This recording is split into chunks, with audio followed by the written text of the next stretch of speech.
Aujourd'hui, je voudrais vous raconter l'histoire de Hersh Goldberg Pauline, un jeune homme de 23 ans, israélo-américain de Jérusalem et otage du Hamas depuis 67 jours. Hersh est né aux États-Unis, est citoyen américain et a fait son aliyah avec ses parents, John et Rachel, et ses deux jeunes sœurs, Libby et Orly, en 2008. Si j'ai choisi aujourd'hui de vous parler de Hersh, c'est grâce à sa maman, Rachel, qui ne recule devant aucun obstacle et déplace des montagnes pour avoir des informations sur le sort de son fils et essayer de le faire libérer. La famille Goldberg-Pauline a fait son aliyah par sionisme et Hersh, qui avait 7 ans lorsqu'ils ont débarqué à Jérusalem, a d'abord eu du mal à surmonter l'obstacle de la langue. Pourtant, au moment d'intégrer le lycée, Hersh était devenu un Israélien jusqu'au bout des pieds. Oui, Hersh est un grand fan de football et de basketball et un pilier de la tribune rouge des supporters du Hapoel Jérusalem. Le vendredi 6 octobre, vers 23h, Hersh et l'un de ses meilleurs amis, Anar Shapira, prennent la route pour Reim et son festival de musique pour faire la fête. Au petit matin, lorsque les sirènes retentissent et que les terroristes font irruption, Hersh et Anar montent dans leur voiture avec d'autres participants qu'ils embarquent avec eux. Mais sous le feu des roquettes et des balles qui fusent, ils s'arrêtent et trouvent refuge dans un abri anti-bombe sur le bord de la route. Malheureusement, l'abri est pris pour cible par les barbares du Hamas qui balancent une pluie de grenades et de tirs de mitraillettes. Anar, qui a été combattant lors de son service militaire, prend les choses en main et ordonne à ses camarades d'infortune de saisir chaque grenade et de les renvoyer sur les terroristes. Malheureusement, plusieurs jeunes sont tués sur le coup par des tirs de mitraillettes, d'autres se cacheront sous les corps et feront semblant d'être morts. Anar a réussi à relancer environ 7 grenades sur les terroristes, mais la 8e a explosé, le blessant mortellement. Il n'a pas survécu et il est mort des suites de ses blessures.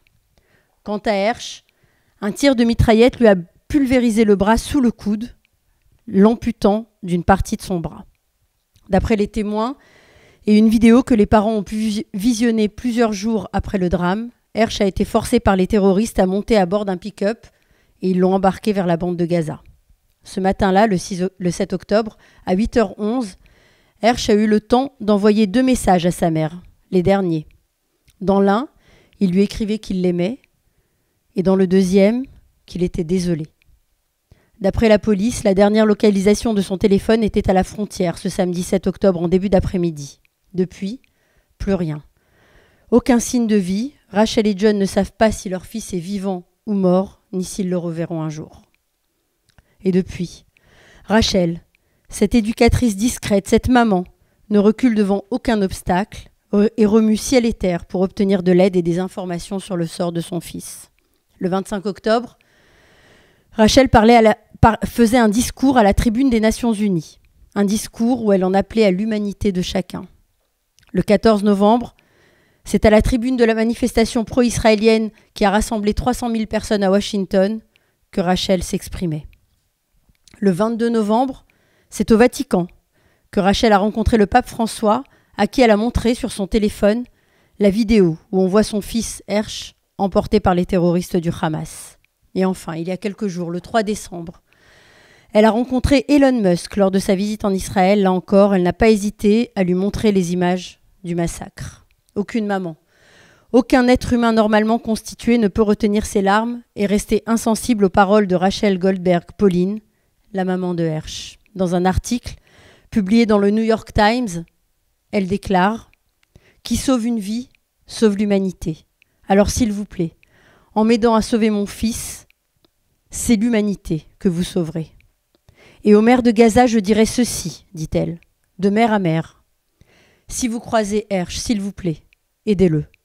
J'y ai beaucoup réfléchi et je crois vraiment que si votre fils avait besoin d'aide et qu'il était en face de moi, blessé, je l'aiderais. » Puis elle rajoute « Si Hersh est encore en vie, combien de temps peut-il encore tenir? Ses blessures sont graves. J'espère que quelqu'un, quelque part, est gentil avec lui, s'occupe de lui, veille sur lui.